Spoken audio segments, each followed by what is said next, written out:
என் பேர் சாந்தி தங்கராஜ். நான் கடலூர் வடக்கு மாவட்டத்திலேருந்து வரேங்க. விருப்பமனு தாக்கல் பண்ணுறதுக்காக வந்திருக்கேன். நான் கழகத்தில் கழக செயற்குழு உறுப்பினராக இருக்கேன். மாவட்ட மகளிர் செயலாளர், கடலூர் வடக்கு மாவட்டம். கழக ஆட்சி வரணுன்றதுக்காகவும் அனைத்து இந்திய அண்ணா திராவிட ஆட்சி வந்தால் மட்டும்தான் பெண்களுக்கு பாதுகாப்பும் ஏழை எளிய மக்கள் நன்றபடியாக வாழணுன்றதுக்காகவும் அம்மாவினுடைய கனவுக்காகவும் நாங்கள் அயராது பாடுபட்டு இந்த 2026 கழக ஆட்சி மலர்றதில் உறுதியாக செயல்பட்டுருக்கிறோம். கண்டிப்பாக ஆட்சி மலரும். இந்த ஆட்சி மட்டுமே மக்களாட்சி, மக்களுக்கு வரக்கூடிய ஆட்சி. இந்த ஆட்சி மக்களுக்கு பயனடைய வேண்டிய ஆட்சி, ஏழை எளிய மக்கள் நல்ல சுபீஷமாக இருக்கக்கூடிய ஆட்சி. கஞ்சா எங்கே போனாலும் கஞ்சா திருட்டு. இன்றைக்கி சங்கிலியை போட்டுலாம் வெளியில் போக முடியாதுங்க. பெண்கள் தனியாக போக முடியவே முடியாது. பகல்லையே நடக்க முடியல. பெண்கள் தனியாக வீட்டில் இருக்க முடியல. கொலை எங்கே பார்த்தாலும் கற்பழிப்பு. 6 வயசு குழந்தையிலேருந்து 60 வயசு கிழவி வரைக்கும் இங்கே பாதுகாப்பு கிடையாது.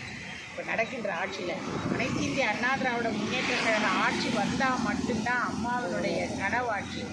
புரட்சி தமிழர் முதலமைச்சராக உட்கார்ந்தால் மட்டும்தான் பெண்களால் சந்தோஷமாக இருக்க முடியும். இந்த தமிழக மக்கள் நிம்மதியாக வாழ முடியுன்றதுக்காக அம்மாவுடைய பாதம் தொட்டு, தலைவருடைய பாதம் தொட்டு வணங்கி இன்றைக்கி நாங்கள் எங்களுடைய விருப்ப மனுவை கொடுத்துருக்கோம். எந்த தொகுதிக்குமா கொடுத்துருக்கீங்க? கடலூர் வடக்கு மாவட்ட தொகுதி, கடலூர் தொகுதி.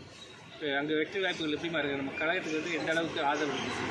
கண்டிப்பாக மக்கள் எல்லாம் வெகுண்டு எழுந்திருக்கிறாங்க. வெற்றி பிரகாசமாக இருக்குது. நாளைய வெற்றி இன்றைக்கே எங்களுக்கு எல்லாருக்கும் தெரியுது. மாவட்ட கழக செயலாளர் நீங்கள் இன்றைக்கி போய் விருப்ப மனு தாக்கல் பண்ணிட்டு வாங்க அப்படின்னு சொன்னாங்க. அதனால் நான் இன்றைக்கி வந்திருக்கிறேன். எங்கள் மாவட்ட கழகத்துலேருந்து எங்கள் மாவட்ட செயலாளர் இருக்கிறார். அந்த தொகுதியில் கண்டிப்பாக வெற்றி வாரி அழைச்சிட்டு எல்லாரும் நல்லா இருக்கணும்னா நீங்கள் உள்பட ரெட்டையனுக்கு ஓட்டு போடுங்க. நான் தூங்கி எழுந்திரிச்சா பார்க்குற அத்தனை பேர்கிட்டையும் சொல்கிறது இதுதான். ரெட்டையிலை வந்தால் மட்டும்தான், இலை வந்தால் மட்டும்தான் ஆட்சி மக்களுடைய ஆட்சியாக இருக்கும். இது மிருகங்கள் இது கலப்பிரகர் காலம். நீங்கள் படிச்சிருக்கீங்க, சரித்திரம் படிச்சிருந்தா கலப்பிரகர் காலத்தில் என்ன நடந்ததுன்னா கொலை குற்றம் இது மட்டும்தான் அதிகமாக இருந்தது. இருண்ட காலம்னு சொல்லுவாங்க.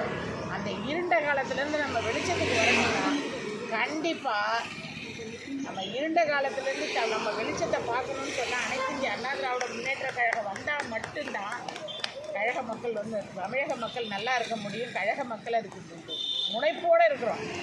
நாங்கள் புரட்சி தமிழரை நாங்கள் எடப்பாடி ஐயாவை முதலமைச்சர் ஆக்கிறதுல எல்லாரும் முனைப்போடு இருக்கோம். கண்டிப்பாக நடக்கும்.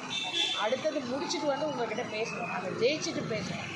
பேசிட்டு ஜெயிக்கிறதில்ல, ஜெயிச்சுட்டு பேசுவோம். வெற்றி எங்களது தான். என்ன பேசுறீங்கம்மா? சாந்தி தங்கராஜ், கடலூர் வடக்கு. ஆமாம். உங்கள் மொபைலில் வாங்க முடியுங்க? அவருடைய லிங்க் அனுப்புங்க. 9894